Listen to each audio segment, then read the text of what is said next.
بسم الله الرحمن الرحیم. مخکې له دې نه چې مونږ لینکس شروع کړو، یو بعضې ټیکنالوجیز دي باید په هغې باندې ځان خبر کړو چې د هغې په باره کې ما دلته یو شارټ انټروډکشن لیکلی ده. هغه د ورچوالایزیشن. ورچوالایزیشن څه دي؟ مخکې له دې نه چې مونږ ورچوالایزیشن باندې پوه شو، باید په دغه باندې خبر وو چې مشکل څه شی و چې د ورچوالایزیشن کنسپټ راغلو. مخکې به کمپنیانو چې کله یو سرویس ډیپلای کولو، د هر یو سرویس دپاره به جدا جدا فزیکل سرور اخیستلو. مثلا یو ویب اپلیکیشن ډیپلای کول دي، د هغې دپاره به جدا یو سرور اخیستلو، فزیکل سرور. همداسې ډیټابیس دی، ډیټابیس دپاره به جدا فزیکل سرور پکارېدو. همداسې کوم بل سرویس د هغې دپاره به جدا پکارېدو. نو دا مشکلات چی وو چې د هر یو فزیکل سرور مینجمنت ډیر سخت دی. مثلا د هغې اپډیټ کول، د هغې پیچ کول، د هغې مطلب هر یو سرور کې خو یو اپریټینګ سیسټم هم وي که نه، د هغې مینجمنت کول، د هغې فایروالز چک کول، نو دا ډیره زیاته مشکله شوه. همدغسې د هر یو جدا جدا فزیکل سرور چې اخلي د کاست هم زیات شو. د دې لپاره ځای پکارېږي. نو سرور خو ته همداسې ځای کې نشي خو مجبور هغه دپاره د کولینګ سیسټم وي، هغه دپاره صفا ځای وي، د برق 24/7 باید برق ورته موجود وي. نو دومره ډیرو سرورو دپاره کاست هم زیات و، د مینجمنت هم مشکله و. دغه مشکل حل کولو دپاره د ورچوالایزیشن کنسپټ راغلو. ورچوالایزیشن کوي چې ورچوالایزیشن هغه ټیکنیک یا ټیکنالوژي ده چې مختلف ریسورسز، مطلب کوم دی تا د هارډویر ریسورسز چې دی، هغه ریم دی، سټوریج دی، پروسیسرز دي، دا په مختلف اکزیکیوشن انوایرمنټس کې ډیوایډ کوي. دغه مطلب څه شو؟ مطلب تاسو سره یو هارډویر دی او دغه هارډویر کې ته غواړې چې مختلف ماشینز استفاده کړې. مثلا تا سره یو وینډوز لپټاپ دی او ته په هغې کې وینډوز 11 استفاده کوې، او تا یو کار دپاره وینډوز 7 پکار دی، ته وایې چې زما سره وینډوز 7 هم وي، نو تا ته ضرورت نشته چې ته ډول بوټ کې، ته ډایرکټ په خپل کمپیوټر کې کولی شې چې ته یو دوه درې مختلف ماشینز، که هغه بل وینډوز ماشین وي، که لینکس ماشین وي، یو لس شل هر څومره چې ته وغواړې، د ورچوالایزیشن ټیکنالوژي په ذریعې ته کولی شې په همغه یو کمپیوټر کې ته مختلف ماشینز، اپریټینګ سیسټمز استفاده کړې.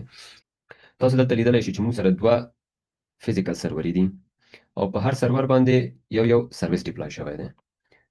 فکر وکړه دا د ویب اپلیکیشن دی او دا فکر وکړه ډیټابیس دی. فار ایگزامپل د هر سرور کې موږ سره فکر وکړه 50 کور سی پی یو دي، 50 جی بی ریم دی او 1 ټیرابایټ هارد ډیسک دی موږ سره. د کوم ویب اپلیکیشن چې موږ ډیپلای کړی دی، دا به زیات نه زیات څومره ریم، څومره کور سی پی یو او څومره سټوریج ونیسي. فکر وکړه 10 کور سی پی یو، 10 جی بی ریم او یو 200 جی بی هارد ډیسک ونیولو. دغه کې صرف ګوره 30% یوټیلایزیشن وشو. مطلب صرف دغه کوم ریسورسز چې موږ سره دي صرف 30% استفاده شول، د 80% ټول بیکاره پاتې دي. همدغسې دلته فکر وکړه چې دا یو سرویس دی، هغه به زیات نه زیات 2 کوره سی پی یو، 2 جی بی ریم او یو 50 جی بی به هارد ډیسک ونیسي، نو دا صرف 6% یوټیلایزیشن وشو. مطلب دغه 94% چې کوم ریسورسز دي بیکاره پاتې شوي. نو ګوره په ټریډیشنل آی ټي کې هغه efficient resource management یا یوزیج نشو کېدلی. همدغه دپاره ورچوالایزیشن کنسپټ راغلو. ورچوالایزیشن څه کوي؟ فکر وکړه هماغه 50 کور سی پی یو په دغه فزیکل سرور کې موږ سره موجود دي، 50 جی بی ریم موږ سره دی او 1 ټیرابایټ هارد ډیسک موږ سره دی. دلته چې کوم سرویسز موږ جدا جدا ډیپلای کړي وو، هغه موږ درې واړه دلته د هایپروایزر په ترو باندې په یو فزیکل سرور کې ډیپلای کړل. د هایپروایزر همدغه د کوم ورچوالایزیشن چې موږ ته پرووایډ کوي هغې ته موږ هایپروایزر وایو. مخکې بیا درته ایکسپلین کوم. ګوره چې کوم ویب اپلیکیشن و هم ډیپلای مو کړلو، چې کوم موږ سره ډیټابیس و یا همداسې کوم بل سرور د موږ سره سرویس دی، هغه درې واړه موږ د ورچوالایزیشن ټیکنالوژي په ذریعې په یو سرور کې استفاده کړل. دلته هم فکر وکړه 10 کور سی پی یو ده واخیستل، 10 جی بی ریم یې واخیست او یو 200 جی بی هارد ډیسک. 2 کور سی پی یو دلته ورکړلی شول، همدغسې ریم، همدغسې هارد ډیسک، همدغسې یو 10 کور سی پی یو ریم دلته ورکړه.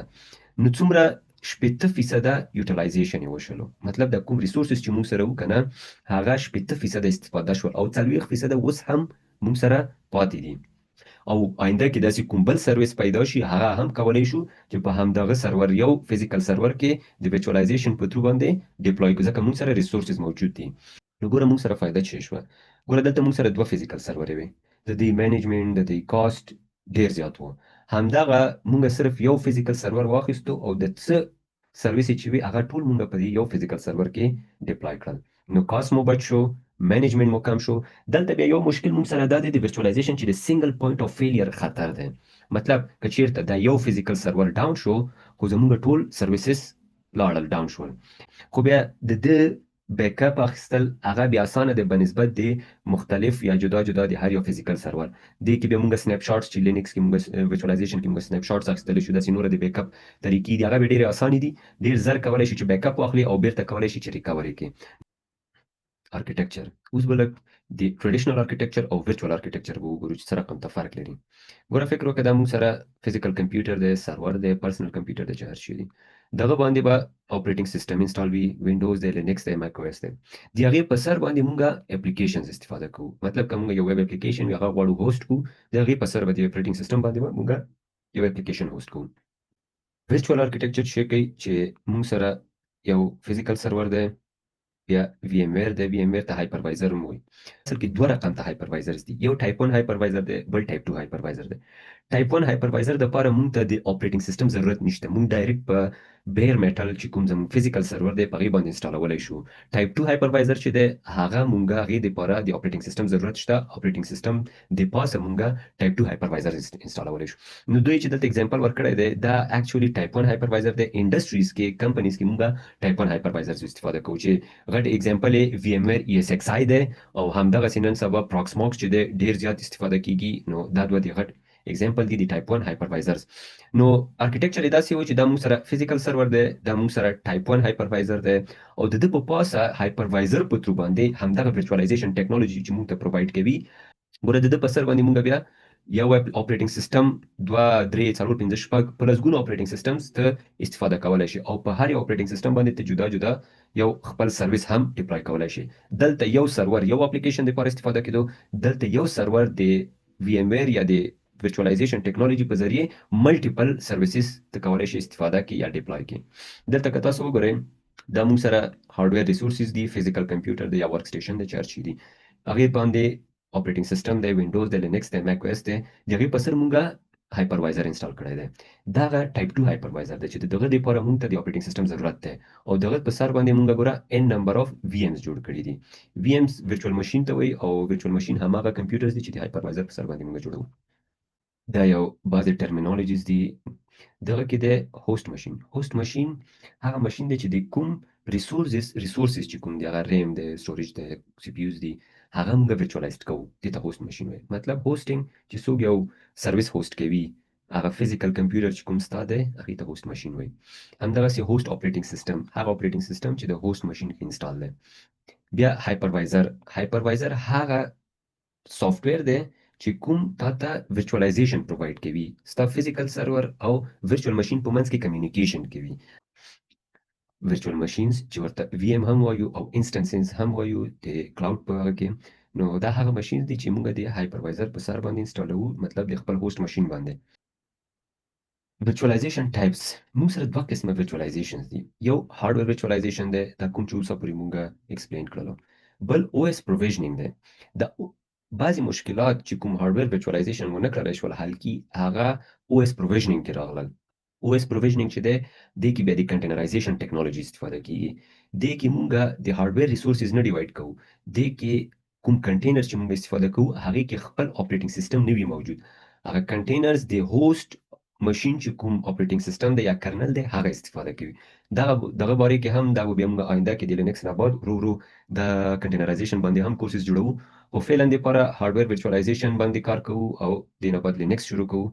مخکې به بیا ګورو ورسره.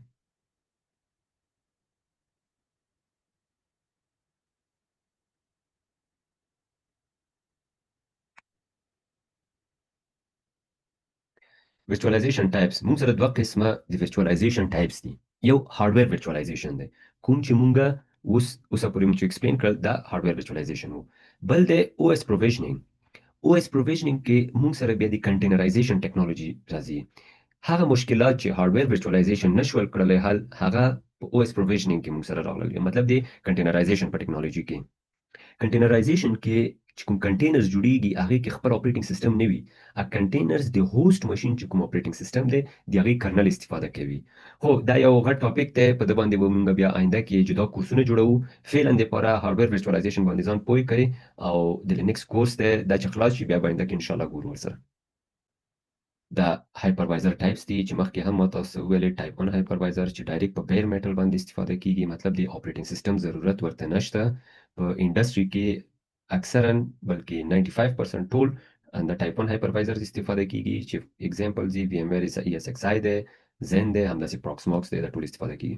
ټایپ 2 هایپروایزر چې دی د دې لپاره د اپریټینګ سیستم ضرورت پیښیږي، او د دې مثالونه چې دی اوریکل ورچوال باکس دی او وی ایم ویر فیوژن دی.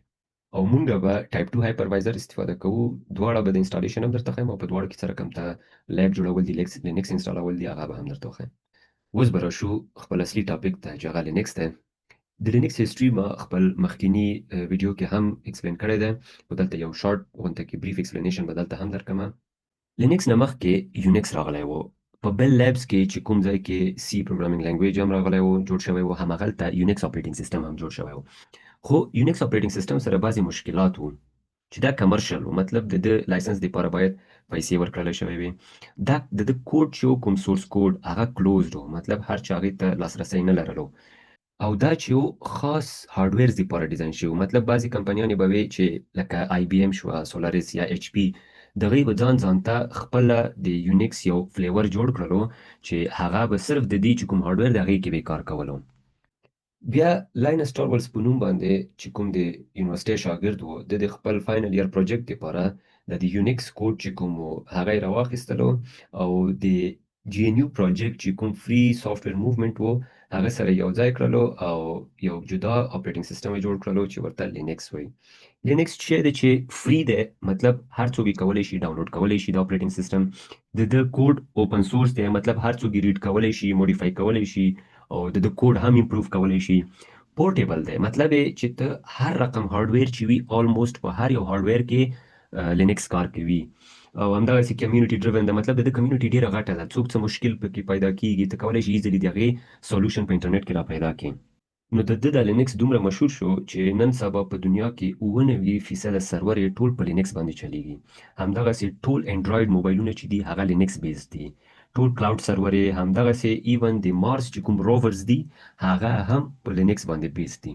نو فکر وکړئ چې یونیکس په بیل لیبس کې جوړ شوی و، او لینکس مارس ته ورسېدو. لینکس ډیسټریبیوشنز موږ سره مختلف د لینکس ډیسټریبیوشنز دي، مطلب قسمونه یې دي، یا خلک ورته فلیورز هم ویلی شي. ریډ هیډ شو، ډیبینز شول، داسې نور مختلف ډیر زیات دي، او د هر یو ډیسټریبیوشن مختلف پرپز لپاره استفاده کیږي. خو زموږ به ډیر فوکس په ریډ هیډ باندې وي، ځکه ریډ هیډ ډیره غټه کمیونټي ده، او په انډستری کې هم د ریډ هیډ استفاده ډیره زیاته ده. که تاسو چیرته سرچ کوئ د دنیا ټاپ 500 سوپر کمپیوټرز چې دي، په هغه کې هم اکثرو کې ریډ هیډ استفاده کیږي. ریډ هیډ کې څو فائدې دي.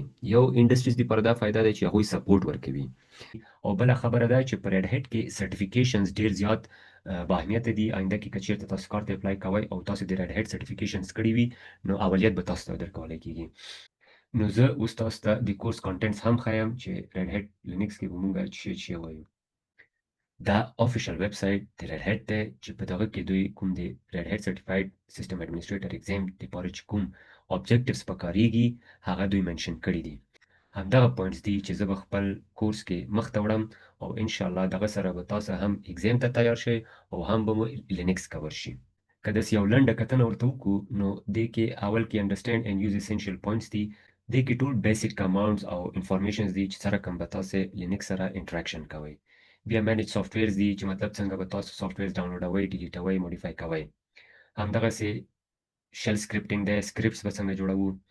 بیا اپریټ رننګ سیستمز دي، مطلب سره کوم ته به د سیستم نیچر سره به مونږ ګورو، پروسیسینګ به مینیج کوو، دا ټول شیان. کنفیګر لوکل سټوریج، مطلب مونږ به سره کوم ته یو ایکسټرنل ډیسک ورسره کنیکټ کړي، هغه به سره کوم مینیج کوو. همدغسې پارټیشنز به څنګه کوو، دغسې والیوم ګروپس دي کې ایل وی ایمز دي، دا ټول به مونږ ډسکس کوو. بیا کریټ اینډ کنفیګر فایل سیستمز دي، دا به مونږ ګورو د فایل سیستمز په باره کې سره کوم ماونټ کیږي انماونټ کیږي، پرزسټنټ والیومز به سره کوم ته ماونټ کیږي، دا ټول به ګورو. بیا ډیپلوی کنفیګر اینډ مینټین سیستمز دی، مطلب سره کوم ته دغه کوم د لینکس چې کوم سرویسز دي هغه به سره کوم ته مینیج کوو. بیا مینیج بیسیک نتورکینګ دی، دې کې به نتورکینګ ګورو، IPv6 IPv4 سره کوم کنفیګر کیږي، هوست نیم به سره کوم کنفیګر کې، فایروالز به ګورو پکې. دې کې زما زړه دی چې بعضې نور ټاپکس هم پکې اډ کړم، لکه ویلینز جوړول دي، بانډز جوړول دي، بیا به هغه آینده کې انشاءالله ګورو. بل د مینیج یوزرز اینڈ ګروپ دی، یوزر مینجمنټ دی، سره کوم ته به یوزر ډیلیټ کې، موډیفای کې، پاسورډ مینجمنټ دی، ګروپ مینجمنټ دی، دا ټول به ګورو. او په آخره کې د سکیورټي موډیول دی. نو دا ټول به انشاءالله مونږ کور کوو، او دې سره به تاسو پوره لینکس کور شي. نن دپاره همدومره بس و. انشاءالله نیکسټ کلاس کې به مونږ لیب جوړوو، او دا څه کنسپټس چې مونږ نن تیوریټیکلي ویلې دا به ټول پریکټیکلي ګورو، که ورچوالایزیشن دی، که د لینکس انسټالیشن دی، دا ټول به مونږ ګورو. نو تر هغې پورې ښه وخت ولرئ. السلام علیکم.